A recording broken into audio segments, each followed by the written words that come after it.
इस वीडियो में हम कक्षा 8 के बच्चों की विज्ञान भारती की अभ्यास कार्य पुस्तिका के इकाई 3 परमाणु की संरचना इस पाठ के अभ्यास के प्रश्नों को हल करेंगे। यहाँ पे प्रश्न संख्या 1 कह रहा है कि निम्नलिखित प्रश्नों में सही विकल्प छांटिए। का कह रहा है कि हाइड्रोजन के समस्थानिक हैं। इसमें 4 विकल्प दिया गया है। आ है प्रोटियम, बा है ड्यूटेरियम, सा है ट्राइटियम और दा है उपरोक्त सभी। तो हाइड्रोजन के ये तीनों समस्थानिक हैं, प्रोटियम, ड्यूटेरियम और ट्राइटियम, इसलिए इसमें दा वाला विकल्प सही है, उपरोक्त सभी। फिर इसके बाद प्रश्न खा कह रहा है कि किसी परमाणु का धन आवेशित कण होता है। विकल्प इसमें है, आ दिया गया है प्रोटॉन, बा न्यूट्रॉन, सा है इलेक्ट्रॉन और दा है इलेक्ट्रॉन और प्रोटॉन। परमाणु का धन आवेशित कण ये प्रोटॉन होता है। आ वाला विकल्प इसमें सही है। फिर गा कह रहा है कि HCl में क्लोरीन की संयोजकता है। आ दिया गया है 1, बा दिया गया है 2, सा 3 और दा 4। तो क्लोरीन की संयोजकता HCl में 1 होती है। पहला विकल्प इसमें सही है। फिर इसके बाद घा कह रहा है कि विद्युत उदासीन परमाणु में से एक इलेक्ट्रॉन निकल जाए तो परमाणु होगा। अब जब किसी उदासीन परमाणु से एक इलेक्ट्रॉन निकल जाएगा तो जो परमाणु होगा वो धन आवेशित हो जाता है, इसलिए इसमें आ वाला विकल्प सही होगा, धन आवेशित। फिर इसके बाद ना कह रहा है कि न्यूट्रॉन होता है। आ दिया गया है धन आवेशित, बा दिया गया है ऋण आवेशित, सा दिया गया है उदासीन और दा दिया गया है उपरोक्त में से कोई नहीं। तो न्यूट्रॉन ये एक उदासीन कण होता है। सा वाला विकल्प इसमें सही है। फिर इसके बाद क्या कह रहा है कि रदरफोर्ड ने नाभिकीय मॉडल में कौन सा प्रकीर्णन प्रयोग किया था। तो रदरफोर्ड ने अपने नाभिकीय मॉडल में एल्फा कणों का प्रयोग किया था और इसको जो है सोने की पतली झिल्ली पर एल्फा कणों की बौछार की थी, प्रकीर्णन किया था और अपना नाभिकीय मॉडल प्रस्तुत किया था। तो इसमें आ वाला विकल्प सही है, एल्फा। फिर इसके बाद प्रश्न नंबर 2 कह रहा है कि रिक्त स्थानों की पूर्ति कीजिए। अब यहाँ पे हमें खाली स्थानों में रिक्त स्थानों की पूर्ति करना है। का दिया गया है किसी पदार्थ की मूलभूत इकाई, यहाँ खाली स्थान में परमाणु है, परमाणु भरेंगे। फिर खा है इलेक्ट्रॉन ऋण आवेशित होता है, यहाँ ऋण भरेंगे।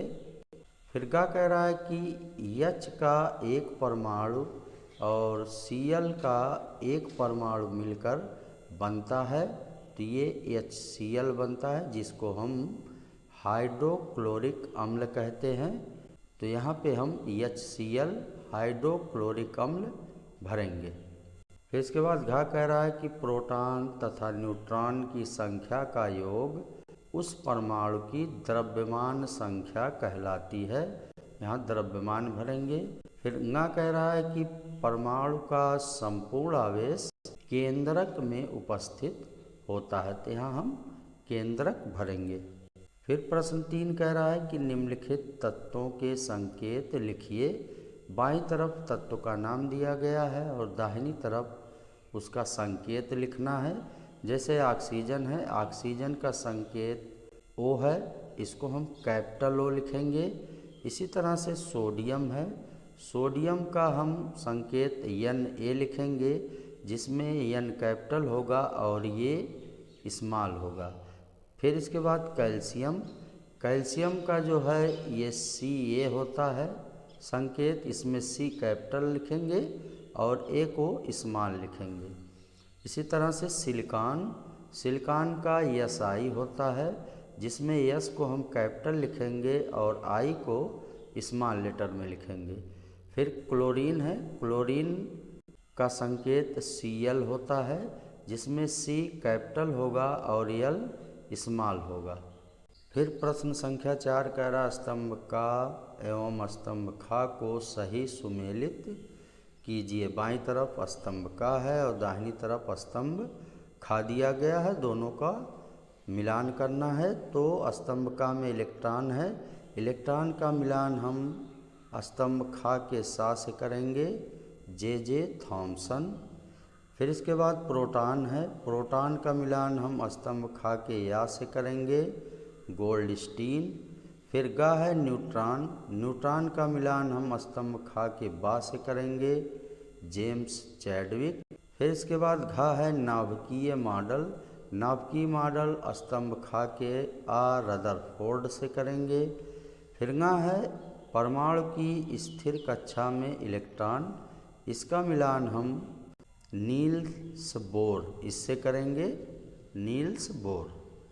फिर प्रश्न संख्या 5 ये कह रहा है निम्नलिखित प्रश्नों का उत्तर लिखिए। क्या कह रहा है कि परमाणु किन मूलभूत कणों से मिलकर बना है। तो इसका उत्तर होगा परमाणु मुख्य रूप से 3 मूल कणों से मिलकर बना है, इलेक्ट्रॉन, प्रोटॉन और न्यूट्रॉन। फिर इसके बाद खा कह रहा है किसी तत्व की परमाणु संख्या या परमाणु क्रमांक किसे कहते हैं। इसका उत्तर होगा किसी तत्व के परमाणु में उपस्थित प्रोटॉनों की संख्या उस तत्व की परमाणु संख्या या परमाणु क्रमांक कहलाती है। यहाँ परमाणु लिखेंगे, परमाणु संख्या या परमाणु क्रमांक कहलाती है। फिर इसके बाद गा कह रहा है कि किसी तत्व की संयोजकता क्या दर्शाती है। तो इसका उत्तर होगा किसी तत्व की संयोजकता वह संख्या है जो यह दर्शाती है कि उस तत्व का एक परमाणु हाइड्रोजन के कितने परमाणुओं से संयोग करता है अथवा विस्थापित करता है। फिर इसके बाद घा कह रहा है कि जल में ऑक्सीजन की संयोजकता कितनी है। तो जल H2O में ऑक्सीजन की संयोजकता 2 है। फिर ना कह रहा है कि किसी तत्व की परमाणु संख्या 17 है, तो उस तत्व में इलेक्ट्रॉन और प्रोटॉन की संख्या कितनी होगी। अब इसका उत्तर होगा परमाणु संख्या Z ये बराबर होता है प्रोटॉनों की संख्या, और यदि परमाणु उदासीन है तो प्रोटॉनों की संख्या ये इलेक्ट्रॉनों की संख्या के बराबर होती है। तो इसलिए प्रोटॉनों की संख्या 17 होगी तथा इलेक्ट्रॉनों की संख्या ये भी 17 होगी। अब प्रश्न संख्या 6 कह रहा है कि हाइड्रोजन के समस्थानिकों प्रोटियम, ड्यूटेरियम तथा ट्राइटियम में इलेक्ट्रॉनों, प्रोटॉनों एवं न्यूट्रॉनों की संख्या बताइए। अब यहाँ पे हाइड्रोजन के 3 समस्थानिक दिया गया, प्रोटियम, ड्यूटेरियम और ट्राइटियम।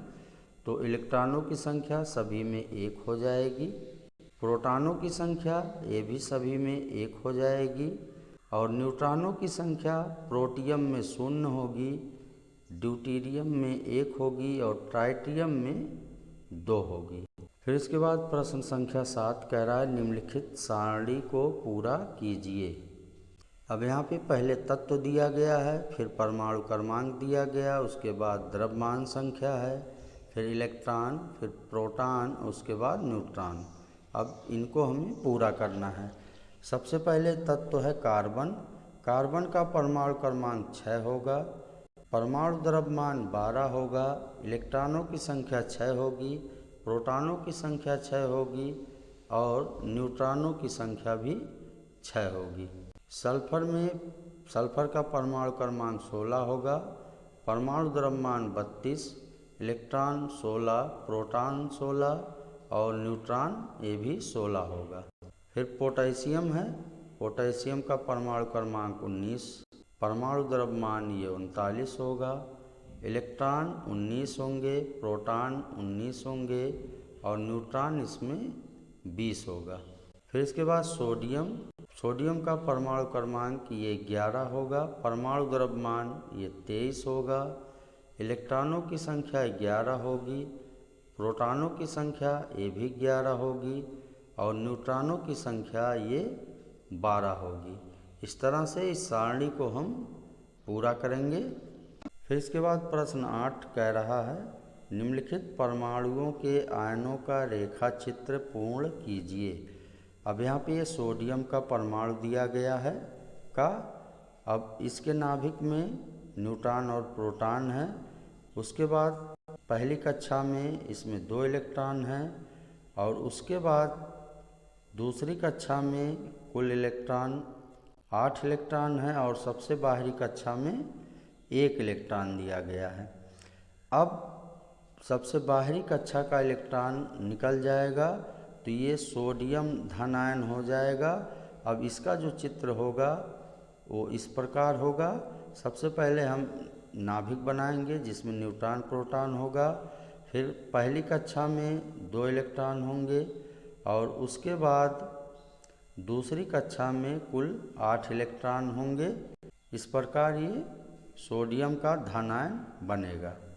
फिर इसके बाद ये दिया है ऑक्सीजन का परमाणु। ऑक्सीजन के परमाणु के नाभिक में न्यूट्रॉन प्रोटॉन है। पहली कक्षा में 2 इलेक्ट्रॉन हैं और उसके बाद दूसरी कक्षा में 6 इलेक्ट्रॉन हैं।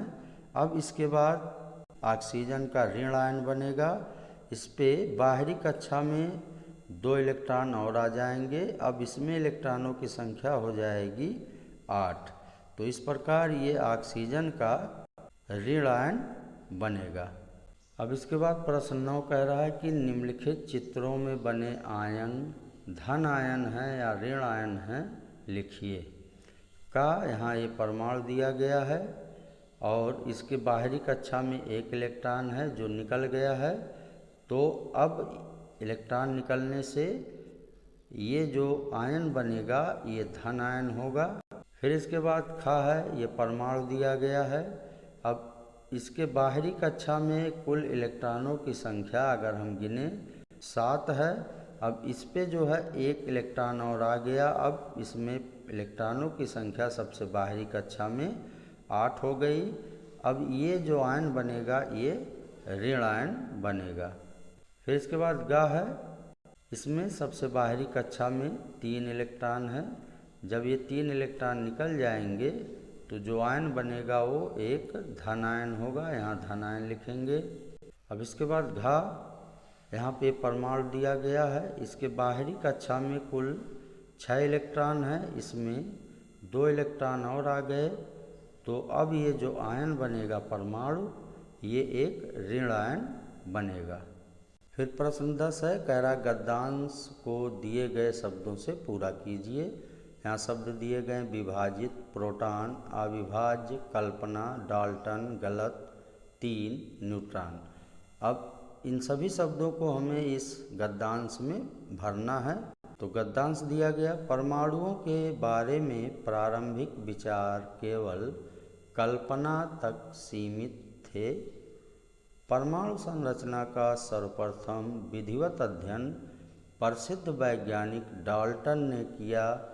उनके अनुसार परमाणु अविभाज्य होता है। डाल्टन की अविभाज्य होने की संकल्पना कुछ समय बाद गलत सिद्ध हो गई। इसके बाद प्रयोगों में यह पाया गया कि परमाणु को विभाजित किया जा सकता है। परमाणु में 3 मूल कण पाए जाते हैं। ये हैं इलेक्ट्रॉन, प्रोटॉन और न्यूट्रॉन। इस प्रकार इस वीडियो में हमने इकाई 3 के प्रश्नों को हल किया। इस वीडियो में बस इतना ही। धन्यवाद।